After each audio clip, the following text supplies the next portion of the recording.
An idea born out of Monday morning chats at the coffee machine. In this series, we chat to our guests about their going out experiences and how it shaped them. Join us, Pippa And Georgia, team members at Skiddle who love going out and miss chatting about it.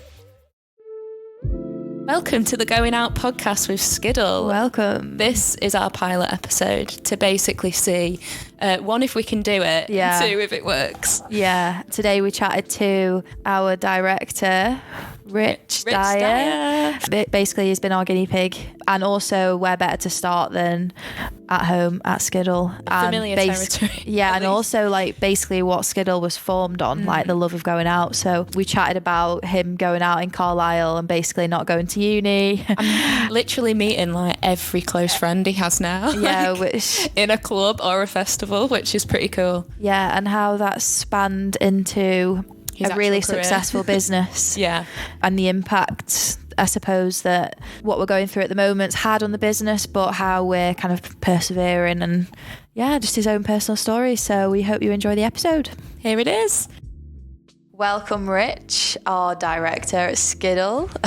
Welcome. Hello. Welcome to our first podcast episode. How do you feel? I feel honoured to be part of the podcast. I feel like one of them rabbits that goes to one of them testing labs. I mean, we're there already. So 19 seconds in and we're going to the testing lab. Yeah. Perfect. We'll quit it out. Tell us more about why Skiddle became a business. I think that's probably the best place to start. Yeah. I think Skiddle became a business later on. Skiddle started because we wanted...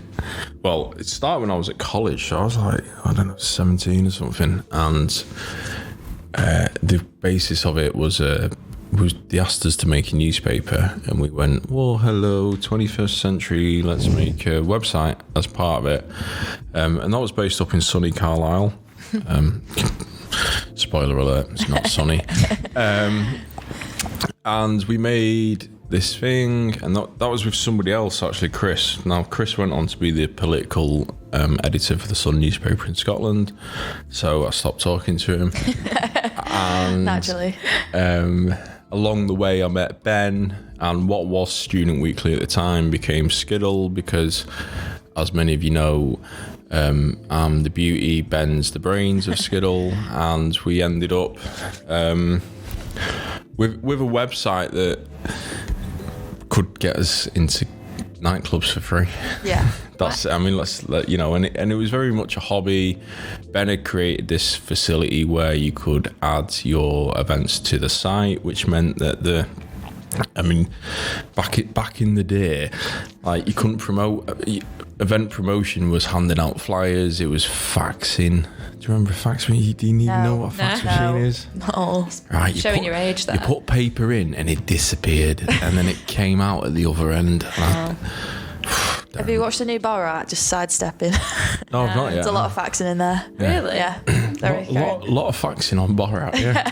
Is that all you took away from the film? No, sadly Fax not. machines.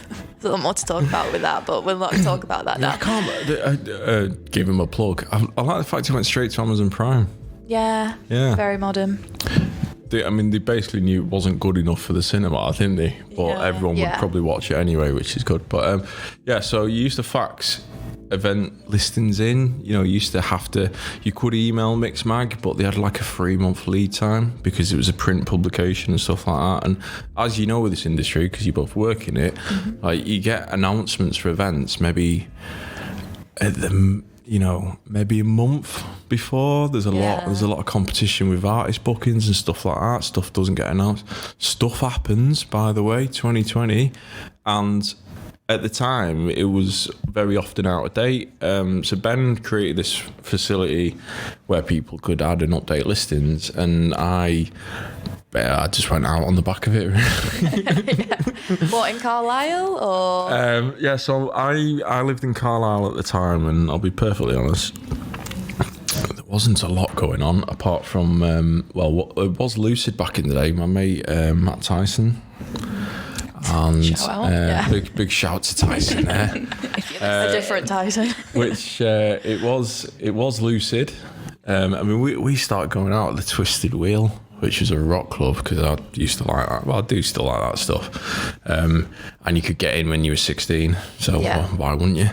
And then that was like a big, literally underground sort of rock club. But then upstairs was cheesy 90s house music, so it was like the oddest mix of people. And if you've ever been to Carlisle, you realise that everyone's got a chip on the shoulder about something. So like upstairs hated downstairs and downstairs hated upstairs, but they lived in harmony for a while. Yeah. You know? I feel like it says a lot about you which room you spend most time in when it's I mean, I just wandered around because I liked it all, you know, and I always have. And like, it depends what like stage of the night you're in as well, because sometimes you just want to be in that cheesy room, like with your hands in the air. The thing with Carlisle is that they've not really forgiven Scotland for everything. They've not really forgiven West Cumbria for a lot. They don't really like East Cumbria, and they just want to be a city by itself. And it is a little bit insular, but that makes it loads of fun, because when stuff gets insular, like the creative people really come out. You know, I went to an art college up there, and when I was at school, like 90% of my year probably wanted to batter me, you know, like, because I just didn't give two hoots about a lot of things. And, you know, I listened to Radiohead, and like, but I also listened to, God, well, back then, I don't even know who did like it. Like, I remember the earliest dance music being like Baby D, Let Me Be Your Fantasy. And that's when I was like, oh, I quite like that. Do you know what I mean? And that, you know, obviously I missed Acid House. You know, I was too young. But yeah, I was starting to listen to that kind of stuff. So then by the time you get to art college and you're sort of necking magic mushrooms and going for a wander, then, you know, you're getting into the drum and bass and you're getting in. But I didn't want to ever pigeonhole myself, because I still like the rock club. I still like that downstairs, you know. And at the time, like, the first Leeds festival I went to was 1999, I think. Who was headlining? It was probably one of the first Leeds. It was the first Leeds festival, and it was the Chili Peppers that headlined the first year. Nice. And then the following year we went and we saw System of a Down and Placebo and Rage Against the Machine all on the same lineup. And it's what dreams are made of, if you like that stuff. Do you know what I mean? Yeah. And then the year after, I remember dragging somebody to the dance tent, because they didn't really have a dance tent then. And we saw a little known outfit known as Too Many DJs, right? And all these kids were like, oh, I quite like that, because it's dance music, which I hate, but they're playing Dolly Parton. And my mum listens to Dolly Parton. So I was like, oh, I'm going to spend a couple of hours in here, and then went off and saw the Stereophonics or something. Do you know what I mean? It was just like, that's what you do.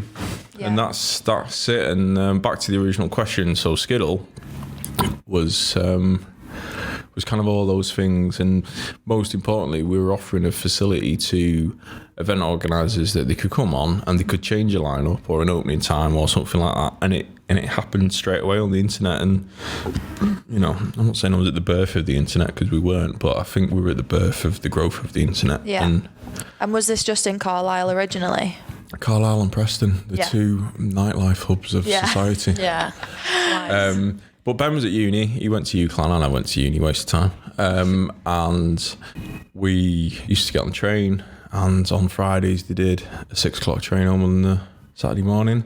So you could go to Sankey's, and back in the glorious days, if you got an all-nighter at Sankey's, oh, the dream.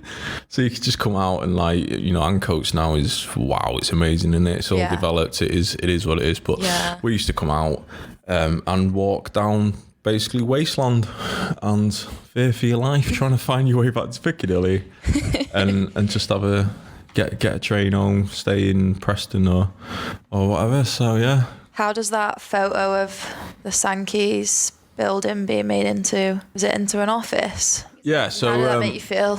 Well, I mean, everything's got to change, hasn't it? And you know, we went to, again, like, when you go out to it's always going to be like the best time of that particular environment. So I went to Sankey's, somewhere in the middle. You know, I met people there that went, oh, it's not as good as it used to be. Yeah, right? I feel like you always find them people. Yeah. And I was like, well, okay, but I fucking love it. So yeah, crack on. But, you know, when we first started going, Sasha and Kirsty were working with David.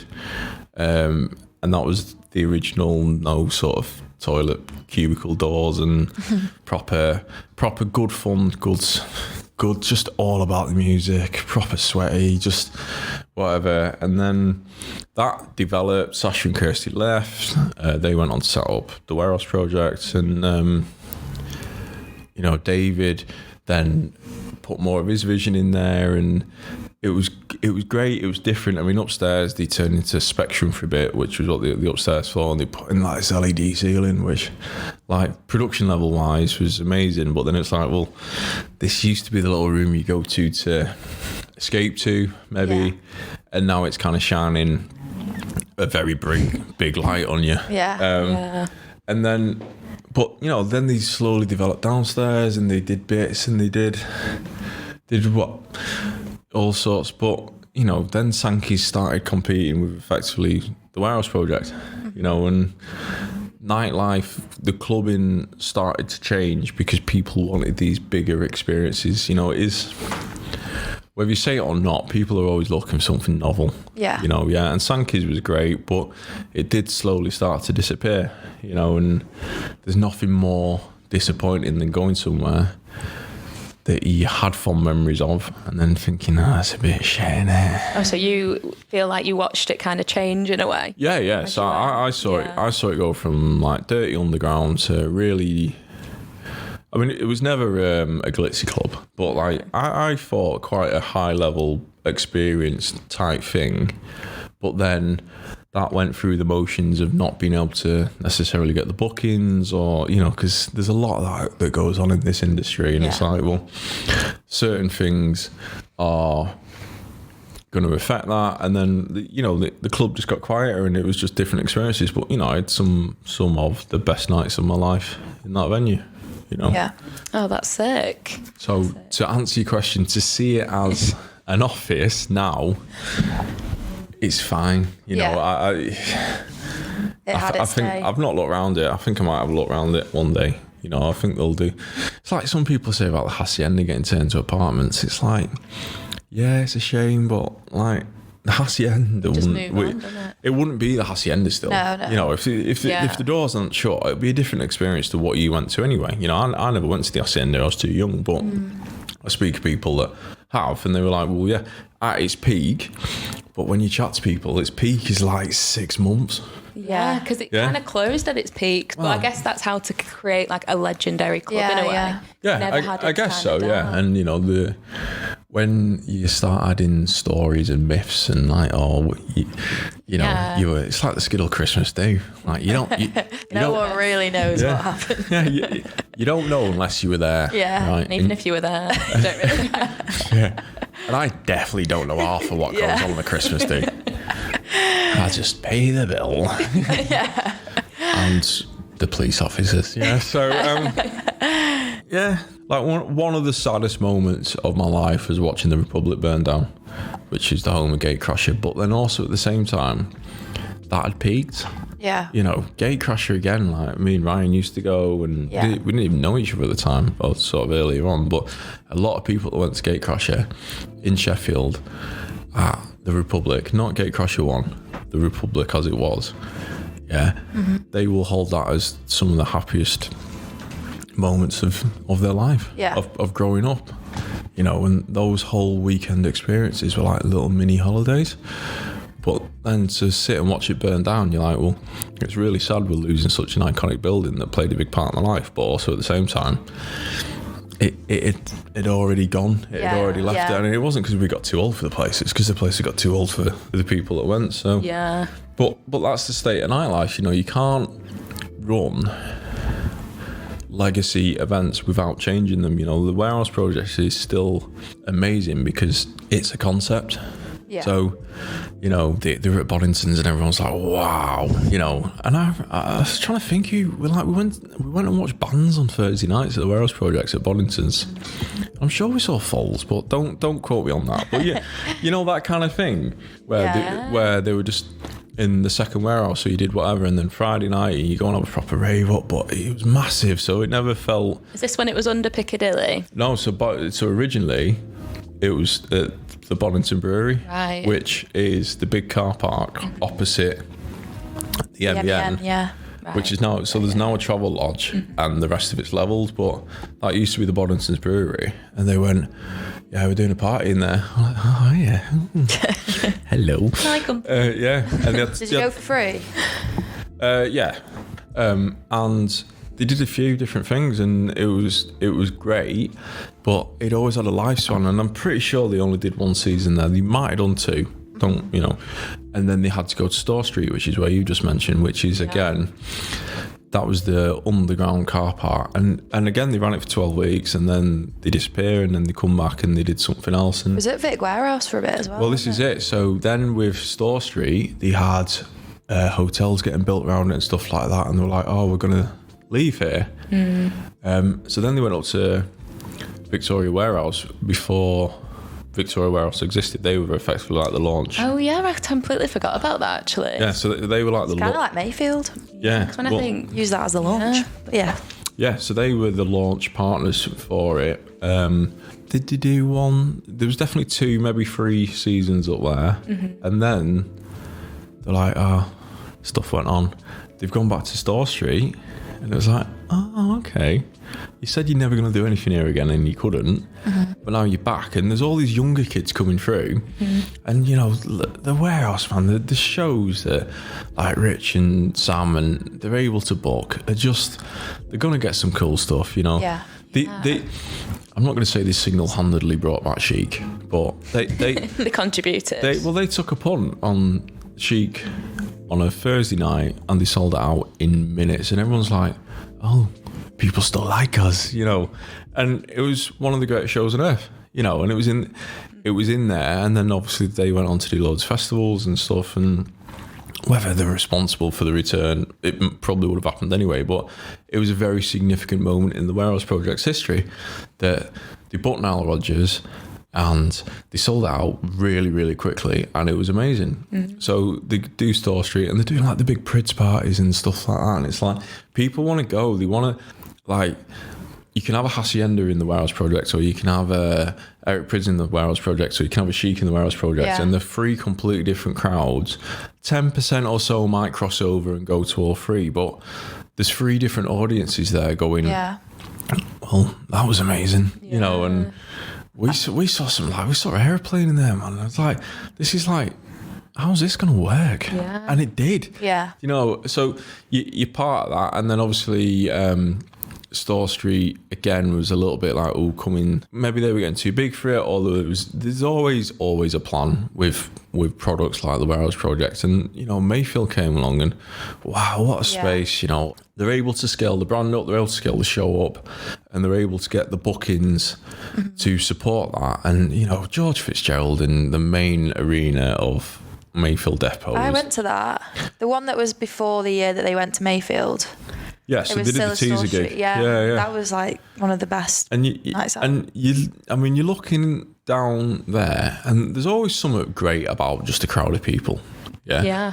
It's terrifying trying to get to the bar sometimes, but if you're stood at the back of a long room and you can see everybody brought together for the same reason, and they're just, most of them are smiling. She might have fallen out with him, whatever, blah, blah. But the majority of us are smiling. Having a good time. And you just stand at the back and reflect.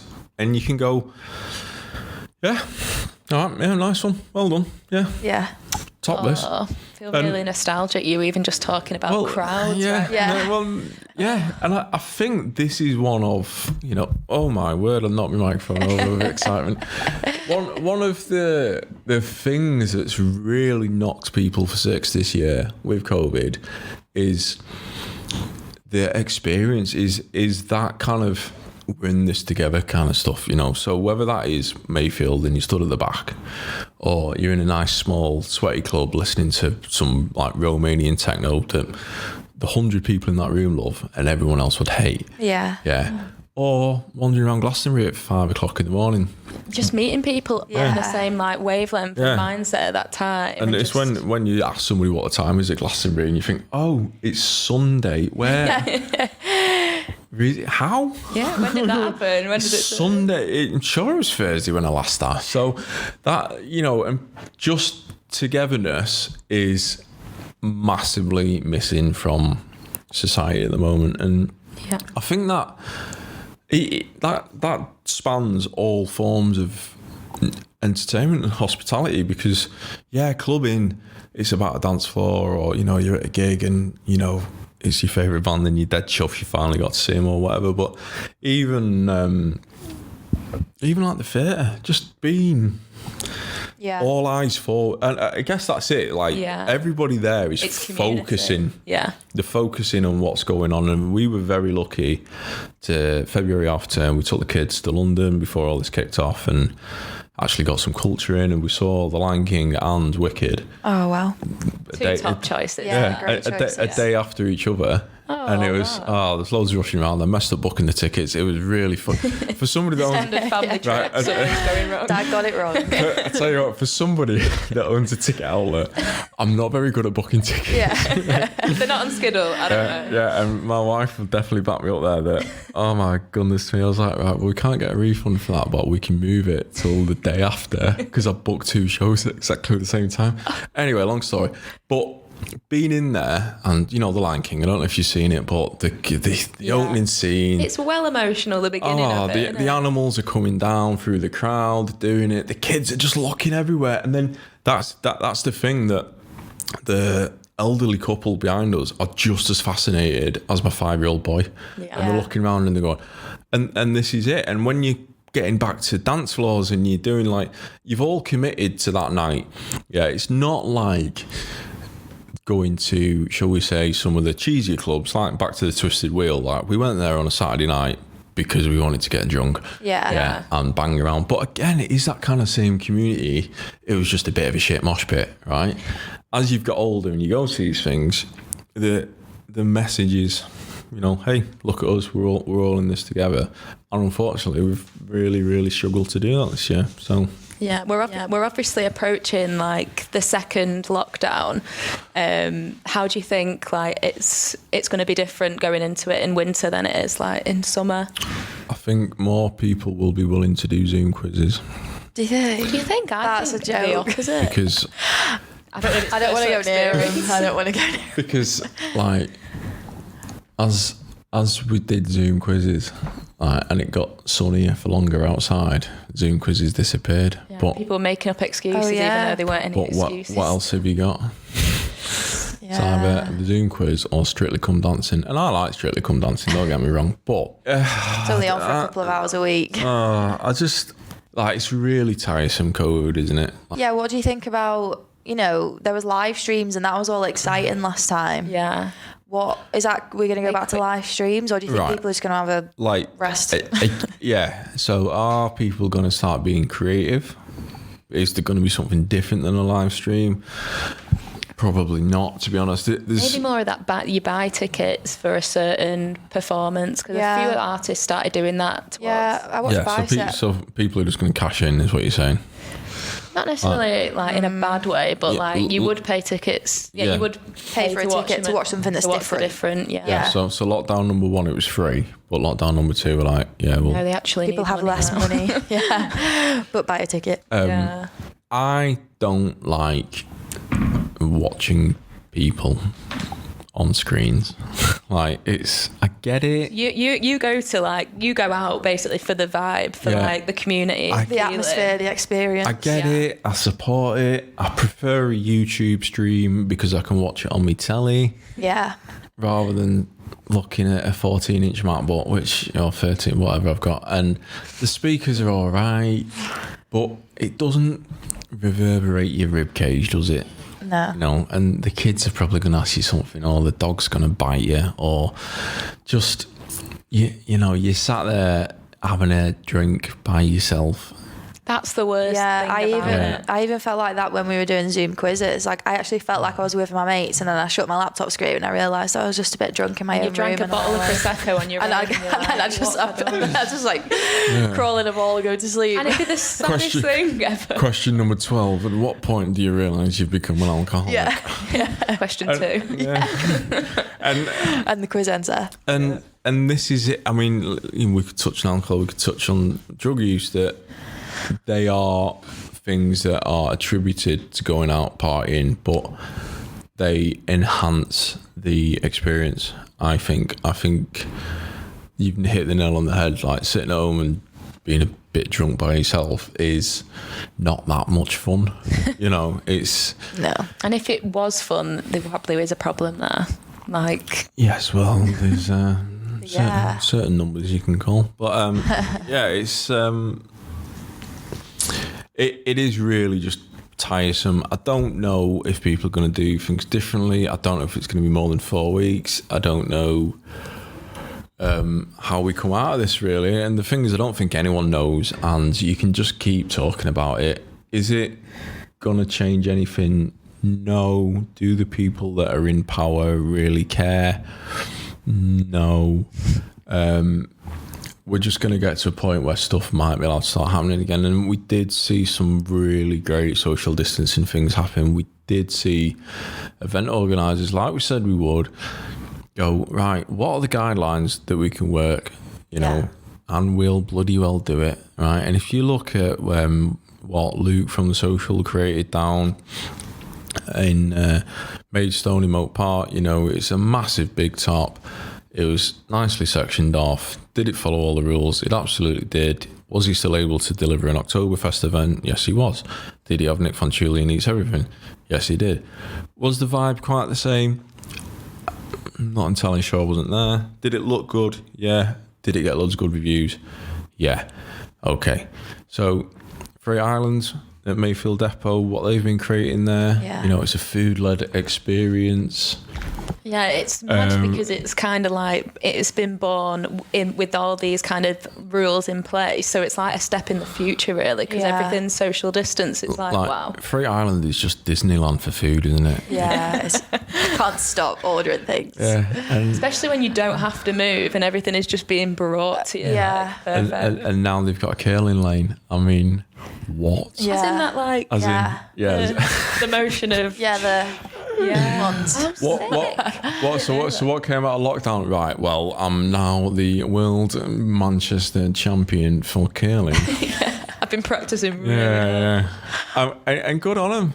Because I've spent all my money on ice curling. Because like you say, you just get to set your own like garden, like equipment up. That's sick. And you know, the guys at Broadway, the guys I've forgotten, John Draper and Friends, I've forgotten the name of your company, sorry John, do apologise, and Luke, and everything that they've just kind of bashed their heads together and gone, right, we need to make this mad, we need to make this an experience, we need people to talk about it like we're doing now, and these are the rules, right? Tick the box, great. Bringing in a lockdown and just going, well, regardless of the amount of money you've spent and your ability to follow rules, we're now going to say, well, you can't, then it's back to your own house. And it's like, well, okay. And people will then tend to break the rules more when they're being told not to follow. Yeah. You know, I think if we gave people experiences like Free Island, if we let people flourish and just... you've got to come in here with your family and you've got to stay in that pod and you've got to follow the one-way system. I'm no scientist, disclaimer, but I can't see that that's going to be any more of an issue than what's going on. And you know, my kids are going back to school tomorrow and they do not follow rules. Yeah.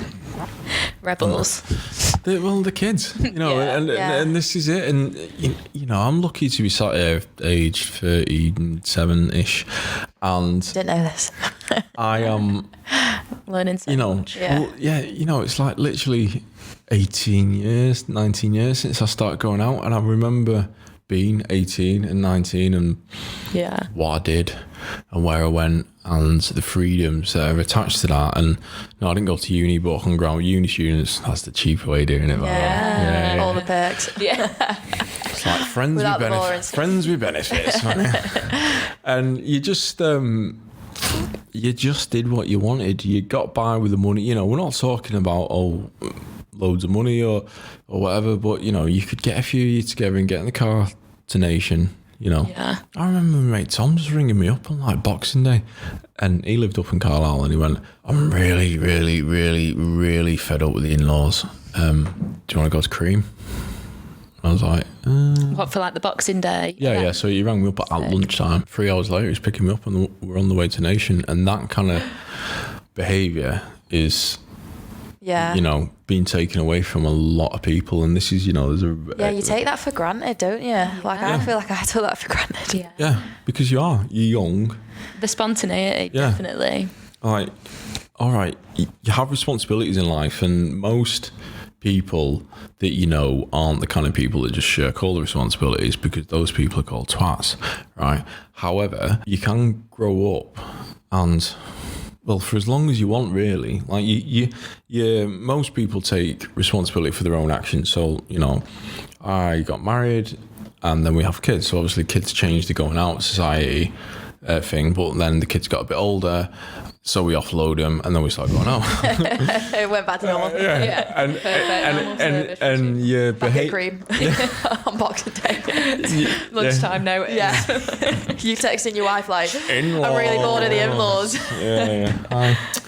Sat across the table from me.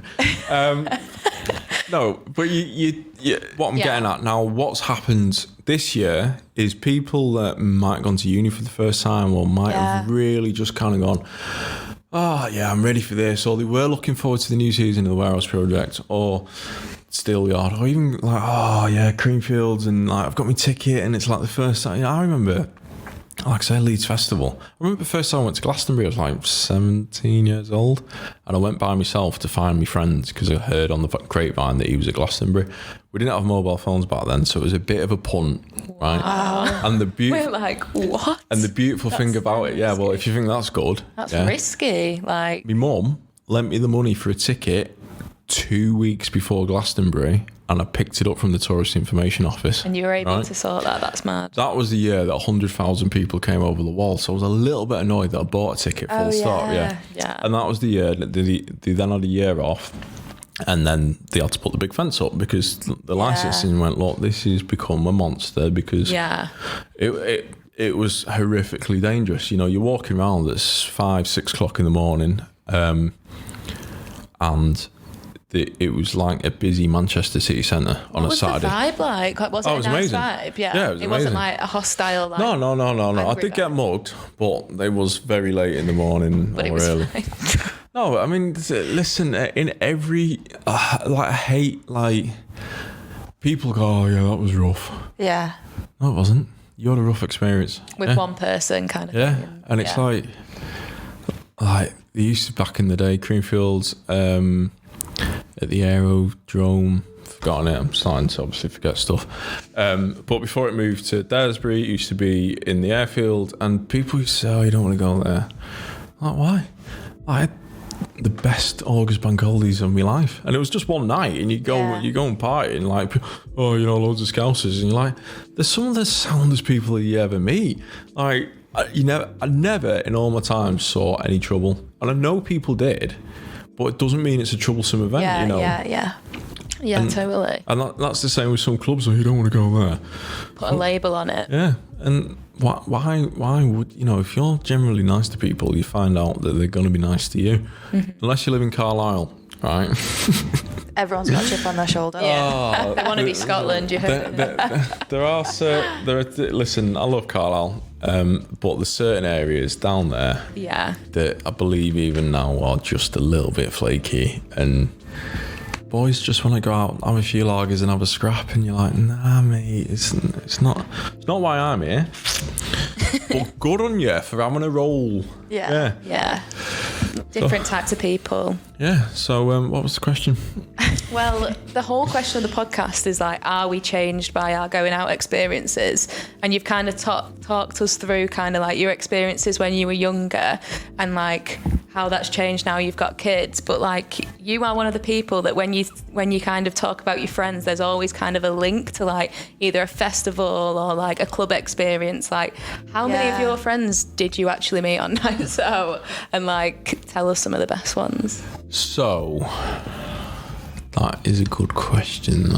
Quite a lot. Yeah, I'm thinking that you're going through about 15 stories in your mind. Yeah. So, I mean, Ryan, who works here, is now our operations manager. Yeah. Now, Ryan is one of my longest friends, and he used to run a club night. And you say club night because it was in a village hall in Braithwaite, which is just outside of Keswick. Now, Ryan liked the same music that I did, and he went to Gatecrasher and stuff. And there used to be a message board called Gurn.net, which is used to be a clubbing community. So before Facebook, we had forums, right? Skiddle used to have a forum, which was funny. But that is funny. Can we dig that out and see what people say on it? Maybe, yeah. That'd be fun. And Gurn.net was like the big clubbing one. It was mainly steered more to like hard house and that kind of stuff. Yeah. But other people came on board, and then in Carlisle, I got to meet a girl called Fiona, whose forum name was Insane Fee, right? And we met, and she said, "Oh, there's this party that somebody that she'd also met through the message board, cousin was DJing at." Right, and we're like, "All right, okay," and I'm like, what could possibly go wrong? So jumped in the car and went to the Insomnia, it was called, and that was a thing, and had a great night and did stuff and like, you know, stayed up till and ended up back at a house party and met some other people, shall we say, and then like we got chatting, and I actually met Ryan's brother Luke, and he was chatting about ours. Ryan organised it, and I think Ryan had either gone to a different party or he'd done whatever. And then I wrote a review about the thing for like Skiddle 0.1, and I wrote this review, and like Ryan's printed it out, and he still got it. Oh, and that's cute. Second event, I actually got introduced to Ryan, and he went, "Oh, I love your review," and whatever. And over the years, we got to know each other, and you know, became really, really important part of my life. And when we used to do the Wickham On Festival, he'd come up every year and help us build it. And Ryan had his own sort of career path going on. Then he joined, I'm going to call them the Special Forces. They're not quite the Special Forces, but just imagine people who are police officers with big guns protecting nuclear stuff, right? Yeah. It's pretty hard, yeah?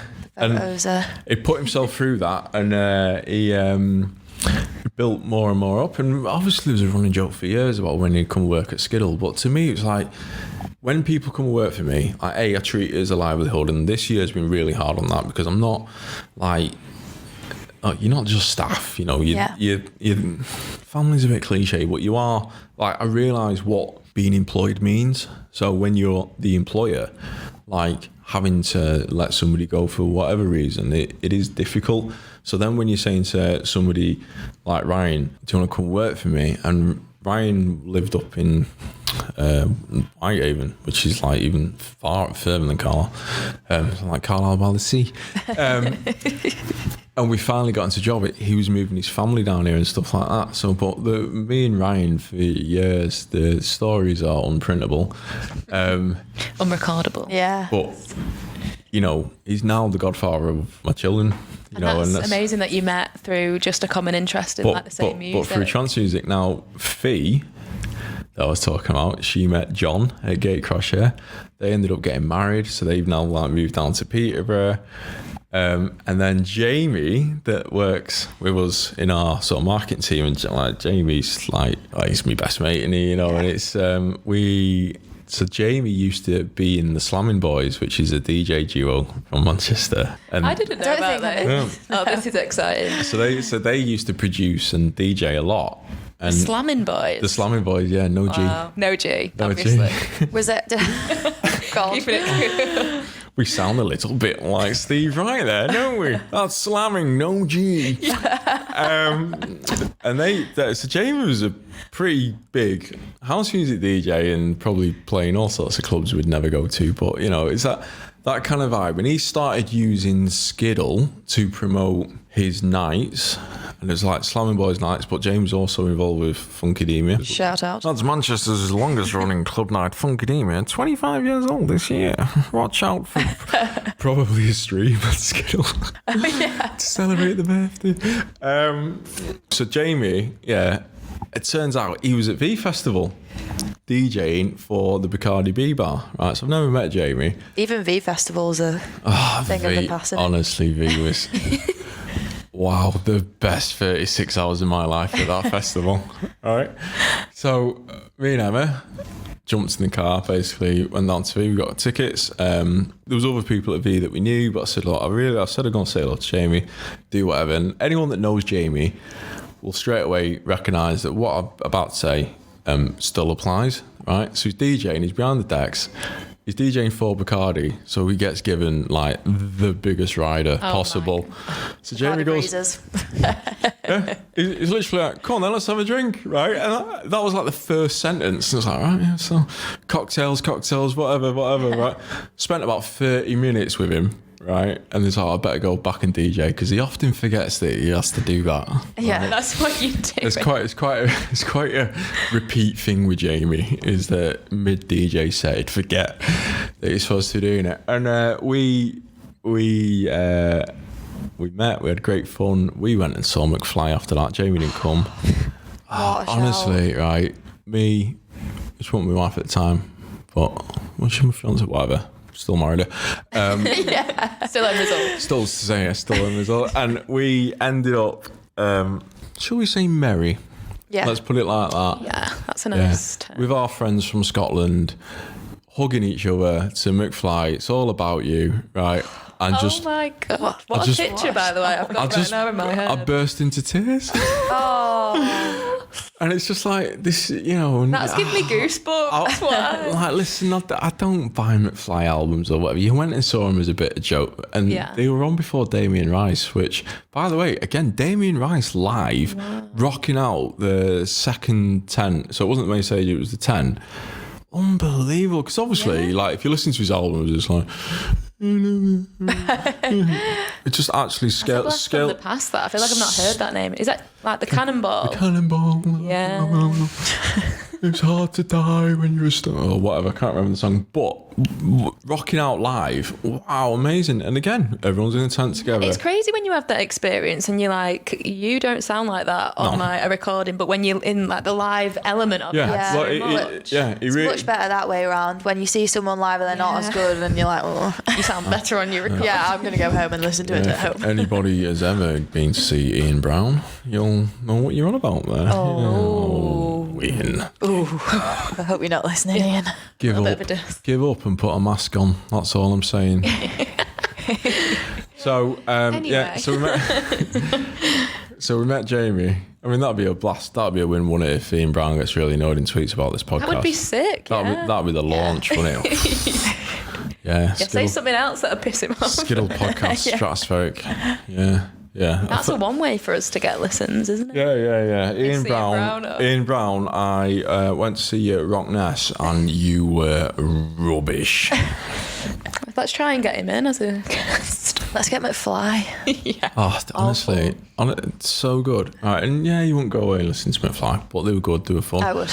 So, met Jamie and then stayed in touch, and now, like, you know, we run a festival together. He has a brewery. He's also the godfather of my youngest child, and it's just like the people that... it's a love story. It is a love story. But to answer the question, how does going out change it? Well, I don't know, because I've only ever been out. That's a really good point. You know, and a big flaw of our podcast, really. How are you to know? If I didn't go out, it would be like, have you seen the film Sliding Doors? No. Oh, just watch it. Yeah. I know kind of what it's... I know what you mean when you say that. Yeah, basically, like, if she didn't miss the tube that day, she wouldn't have found out that a fella's having an affair. Yeah. I seem to remember the story. It's like the butterfly effect. That's mad to think where you would be without it is, isn't it? Because your love it's of like, music. Well, Yeah, so I'm not... Maybe you're not changed, but you've been shaped. Yeah, absolutely. And, I'm not a massive crate digger. I'm not somebody, that has big... I've got a lot of CDs, but they're all sort of varied or whatever, but I'm not the kind of guy that... Even now, we used to go to Gatecrasher in out, but I won't remember the name of all the tunes or anything like that. Like, some of my other friends are like, have you heard the 2006 remix of Sasha's Expander played completely on a xylophone? No, I haven't. And that hasn't gonna also change me. But yes, did I go to these events? Did I meet loads of people? Has it rounded me? Probably, because I've met some terrible meths along the way. Don't get me wrong, like, if you've been out and then you end up back at a party, or like I've been at the running things end. So like I say, we used to do the Wickman, we used to put on club nights, we used to do whatever, and you'd always like meet I don't want to stereotype, but the amount of middle-aged women that appear backstage, no, the organizer. Yeah. Well, you don't, because he's here. It's right? Me. Do one, right? And what are they after? Free drinks? Oh, I don't. They just like, some people just like to appear, right? Yeah. And that's fine. And I think I don't really know. But then you're like, well, why are you here? And it's like, you really. So one year, big dance, and we used to run the dance village. It turned to be, and one of the main tents we had, I can't even remember who's DJing, but it was absolutely bouncing. And a middle-aged woman just appeared, and we're like, listen, you're backstage, do one. So no, seriously. And it was, you've always got to measure the situation, because is it going to be more hassle than it's worth? And also, I'm not the biggest, strongest guy. So we radioed for a security to come get her. And in the meantime, in between the security turning up and us kind of like, what? She managed to trip over one of the fucking mains power things, and the whole sound system went out. Which you can't just turn them back on, because Yeah, that's like worst scenario, isn't it? So then the tent just is killed for like 3 or 4 minutes, because if you just turn it back on, it'll pop. You've got to scale it back up, kind of thing. And this is... you shouldn't have left that there. How about, love? You should, right? Yeah. You just listen to what we asked you in the first place. And yes, you could get angry, and you can meet, like, not even on the organisational stage, but even just when you're out and about, or, you accidentally bump into someone in the club. You've got 2 reactions. Smile, say, it's all right, mate. Yeah, do one. If they want to buy you another drink, it's up to you whether you let them or not. The amount of people you see get angry, and you're like, what are we going to achieve here? Yeah. Like, totally. What? And you can, I always associate that with different crowds of people, because I remember being at Hideout and feeling like loads of people kept bashing into me and not apologising, and that literally stuck with me for like the whole time, because it was like such a different vibe. And again, not to be stereotypical, but people that take certain drugs, whether that's cocaine or ketamine, right? And if you're using steroids as well, because that was definitely a link between the people that were pushing into me and like there can be. And again, I never want to say it, but yes, there are certain crowds that are less aware of the surroundings than others, and sometimes people just want to go out and be seen. They're not there necessarily for the music, they're there because they know other people are going to be there, and therefore if they might not be on the same wavelength as you, and that can be frustrating. But also, I can remember like going out in clubs, like, I don't know, in Preston, and people are just leery, and I didn't associate that with like my best nights out. But going out and listening to like house musics, people have been a bit more forgiving and a bit more, a bit more like a family, like you're part of something. Like a nicer time if you have a nicer reaction, I think. Yeah, definitely. And when you get exposed to a lot of people, I guess the more you do it, the more you kind of go, yeah, all right, yeah, okay, that happens, and you just walk away and you get a smile on your face. And I've knocked people over before, like I've bumped into people. I'm human, and I'll just say, right, Sam, I've had a few to drink. Yeah, can I get you a drink? I'm really sorry. Can I get you another drink? Yeah. And most of the time they say no, it was an accident. And then a couple of times they've said yes. You go to the bar with them, and you're still talking to them 3 hours later. Stuff happens. So yes, has going out changed me? It's probably shaped me a lot. I've met some amazing people, and then we got really lucky with Skiddle. Like, we work hard, don't get me wrong, we work really, really hard over the years, but luck's come into it, And we've got to meet some of the greatest event producers in the world. We've got to meet some of the greatest artists in the world. And we've got a great workforce that wants to carry on creating what we do. And, you know, we kind of are responsible for people's lives at, you know, at the weekends, and, you know, like putting the right shows in front of people and recommending the right shows to people and saying, hey, this is us. This is what we think you should go to. And, you know, it's up to you what you do once you get through that door. You know? Yeah, totally. Like, do you think now from having like 2020 a bit of a write-off for like events and festivals and stuff, like, is there something that you can't wait to do next year? Like, is it more just a normal pub, like lunch out with your mates, or is it like the festival? I really love creating events.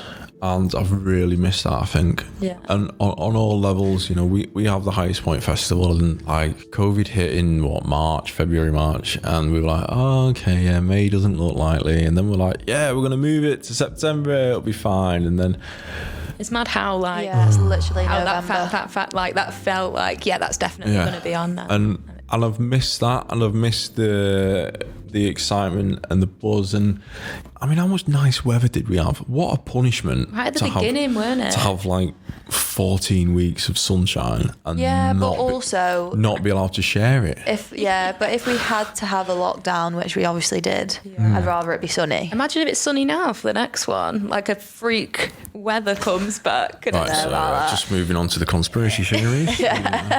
Sorry, that's the the next one. chemtrails are back in the sky, which means we have to be locked down, but at least the sun has literally 20 come out. degrees. Perfect. Look through that window there. It's literally just got sunny, as you've said it. She's Keep saying it's sunny. You heard it first. Pippa controls the weather.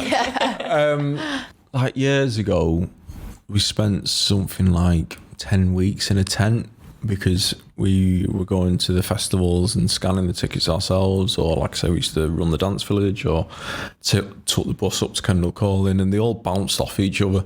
Yeah. And I definitely don't miss that because I have got older and I've missed my family basically too much. But being part of that, and you know, when we do Highest Point, Williamson's Park in May next year, Rag and Bowman definitely will happen, I think. Taking my kids up and showing them the shell of a stage, and then we always have fish and chips on the Monday night, as part of the build. Getting fish and chips, and we sit on the main stage and eat it, knowing fine well that 5 days later there'll be 6,000-7,000 people in front of that stage. And that's been disappointing. And then when you're reading people's Facebook comments and stuff about, I really wanted to come, and I missed this. And when we used to put raves on in the castle, in the prison in the castle. That's the only rave in Europe inside a prison. Thank you. You can read about it online. Yeah. Well, that's a wing at Lancaster Castle. Thank the Daily Mail for ruining it for us. At Halloween, I just had this ace rule that you're not getting in unless you're in fancy dress. And the first time we did it, people didn't take me seriously, and there was like literally 50 people that didn't turn up in fancy dress. And I just said, you've got 1 hour to go home, find something, and then you come in. That's amazing. I'd love to see what people did in that short space of time. I'd go like the shop and get a big Like bag. a newspaper and then just like wrap it around and just be like a walking newspaper. They all managed it, and I was looking back at the photos, and I put a photo up on Halloween this year and just said, look, we do genuinely miss you. You know, like, I miss creating, I miss going, I miss talking to people, because like at the festival, like you're busy, but you always take the time to chat to your customers. And if they've got a little gripe, or if something's not gone quite right, or more importantly as well, they just want to tell you that they're having a buzzing time, or I've got all the time in the world for that, just to sit and go. And then you read back through it and you think, do you know what? I agree with you, that needs a bit of work. Or that was class. Like, I'm really, really pleased we did that. And especially from all that work, it's nice to actually hear what people thought. Yeah. And then, you know, to book your favourite artists and completely miss them because somebody's hurt themselves or something like that. It's all part of it. And like I say before, I feel really fortunate that we got the sort of London trip in February, and we saw a couple of shows, and we stayed at a hotel, and we did nice things, went on the London Eye and stuff. And because it doesn't feel like there's going to be anything else like that this year. You know, with 2nd of November, 1st of November. And what's the end? You know, and that's the community, whatever size your community is, you know, even just having a couple so the offices have been shut. We've had skeleton staff in the office, we've had customer care basically answering the phone. And just when you had like 1 or 2 people that just pop in to pick up some kit or record a podcast or whatever, the dynamic goes, oh, hello. Yeah. I can talk to you and, you know. Well, it's been months. It's been months of communicating through a laptop. And I did read a while ago, there's some science about if you're staring at a camera, then you're not triggering some kind of, I don't know, endorphin or something, you know, like where it's like, yeah, you're there, but you're not there. And back to what you were saying, you are just drunk. Yeah, it's really sad. I'm drunk. This is a one-person flat in the recycling bin represents a family home. I've 2 up, 2 down. I'd literally go down, fill up my glass, and my parents would be like, "You are steaming." I'm like, "You're here again."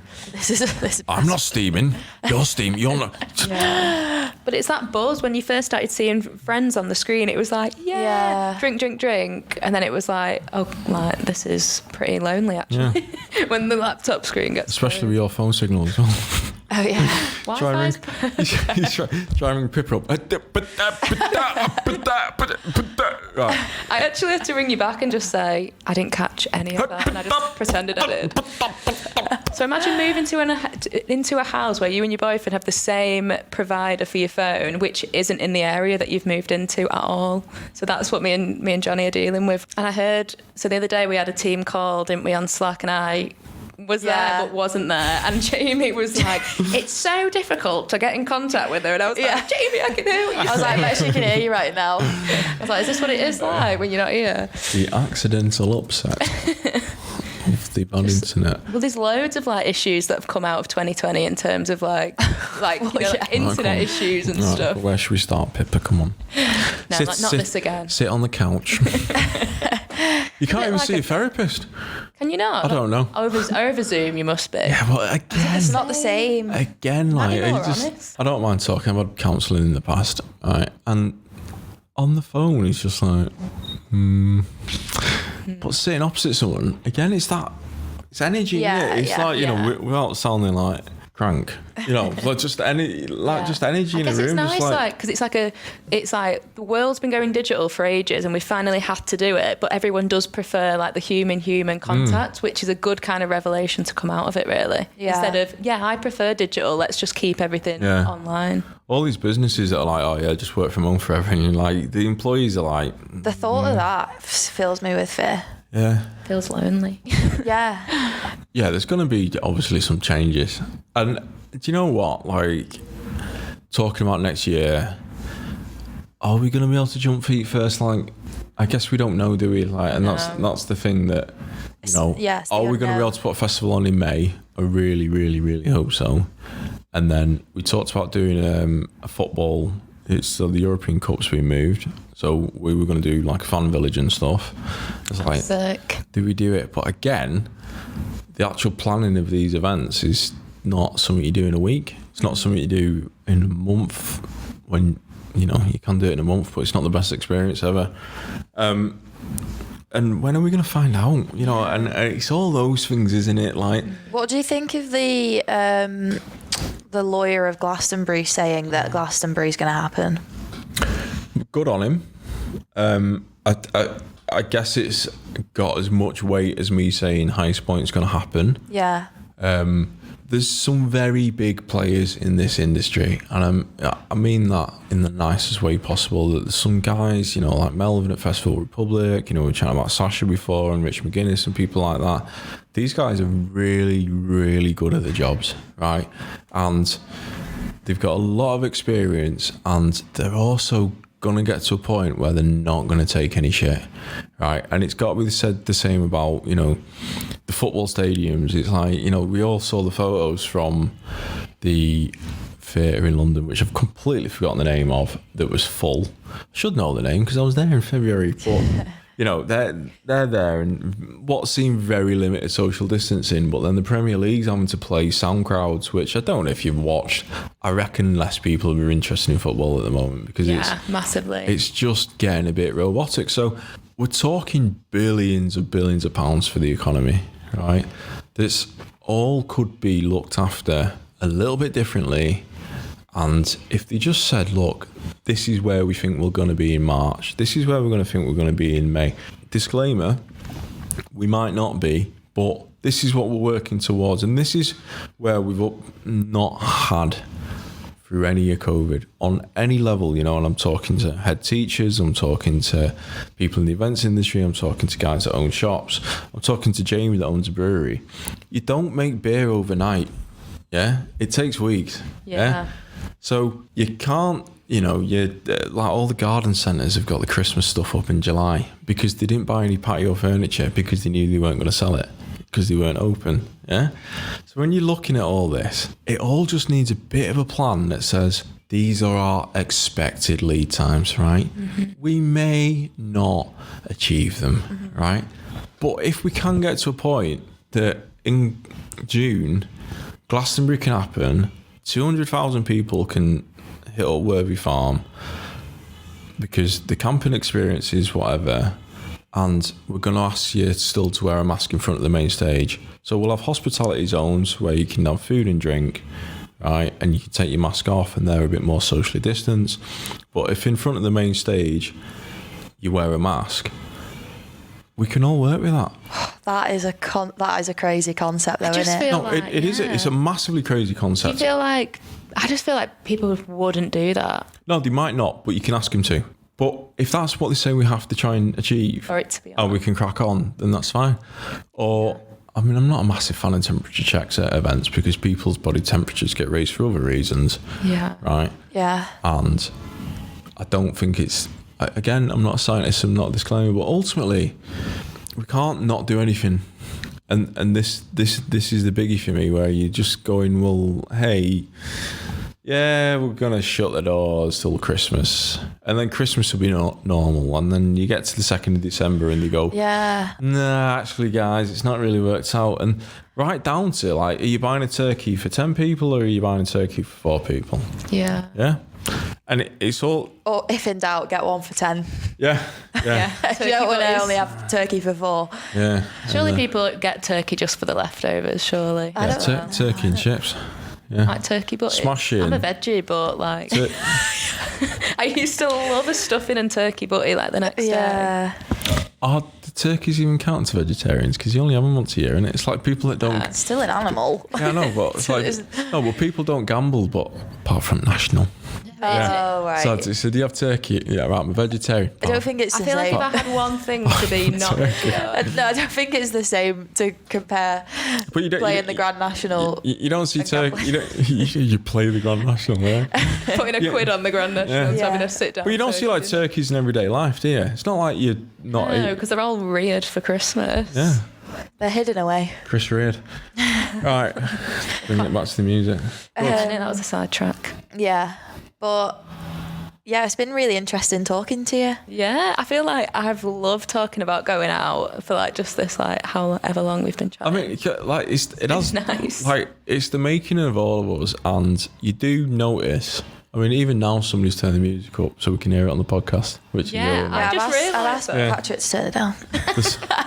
But he's not answering me. No. You can't hear, you're confused. It is the making of most people, and you know, most people that work at Skiddle love some form of music. Do you know, like, we've got a workforce that goes out on the whole, you know, and like, you know, I feel like so some of them might not go to techno clubs. You know, Sarah downstairs, she doesn't go raving as such, but then she enjoys going out to other things and doing there's whatever. loads of different kind of musical preferences. Yeah, but then that's I've like got into way different music because we've had music on in the office and like totally and people have been playing stuff and I'm like, actually I like this. I thought I only like electronic music, but like actually I don't. And this is the thing of being sat at home working by yourself, like you're not being influenced by anything. No, I feel like I'm not learning as much new music as I used to. Yeah, that's a biggie. So you can either stick Spotify on or other music browsing platforms are available, but you kind of end up listening to what you like listening to. Same. And then Spotify starts telling you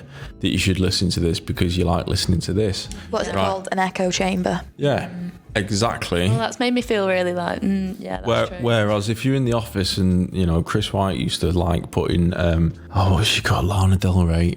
Oh, she's horrible, isn't she? But Oh, I don't think I could listen to her. Suicide. It's very like, I'm just going to be moody in my bedroom. Yeah. Takes me back to being 16. Yeah. And but do you know what? You listen to it and you appreciate. Yeah, I've never worked anywhere where I could come in on a Monday and my manager says, "How was Warehouse Project?" Yeah. And I'm like, "Yeah, it's great. I saw this person. I wouldn't even tell my managers in my old jobs that I went out on a Saturday. I'd be like, "What are you doing on the weekend?" I'd be like, "Gonna have a drink with a friend." Gonna meet some friends and drink a bottle of Prosecco to myself. Yeah, like That's true. There used to be like a work-friendly version of like weekend plans. yeah, but it's not really a thing here. It's like, tell me all about it. Yeah, now it's like, so what did you do on Saturday? Well, I did a quiz. Oh God. And then I fell down the stairs because I was drunk. Oh, I'm embarrassed to even talk about my weekends at the moment when people ask me because it's so boring. I'm like, nothing. If you change phone network, people will be able to invite you out. Nobody's ringing me up. Asking me. Who did you talk to at weekend? No one. I love how this has become like a common joke now. Me and my taking it's actually I've actually had to get like an actual phone. You know, like a landline. I've got a landline. Hello, Pippa 338. It rang the other day when I was on a Slack call, and they were like, "What is that noise?" I was like, "It's my landline." Wow. Meanwhile, my parents don't have a landline anymore because no one uses them. No, and I've aged about 50 years. So, when you talk about going out and in the olden days, The golden your age. yeah, you'd ring people up on a landline and say it was a girl, but then the dad answered. You'd be like, "Oh, is she in?" She? Who's she? I've forgotten her name because I'm terrified to talk to you. You've got your best phone voice on. Anyway, what you do? Yeah, just wondered if she's not going out this weekend. Right, or ringing people from a phone box. Oh yeah. And I bet you have to like make plans and then like not like change them at all. Like the plans change all the time, don't they? But back in the day, it must have been you like just have to trust that the other person see shows you up. at 6. See you at 6. Yeah. WhatsApp, text message. Where now it's like if you don't WhatsApp or message on the day, it's definitely not happening, is it? Do you know what I mean? Like to just check, like, we're still going out? Yeah. Indeed. Did we even go out if we didn't blue tick? Instagram. Right. Well, yeah, that's been really great. Thank you. I've enjoyed it very much. Good. Big Thanks for smiles telling on us our all faces. about your experiences. Learned loads about Carlisle for a start. You know, and hopefully we'll revisit this in a year's time and you can tell us all about how great Highest Point was and how you enjoyed chatting to everyone. Yeah. Or how good the quiz was. Oh, God. Yeah. So, well, thanks very much. Lots of luck with the podcast. Thank Very honoured to be your first guest on it. And I'll be the same pet. Thank you for listening to the Going Out podcast with Skiddle. Don't forget to like, rate and subscribe wherever you hear this podcast. Thank you.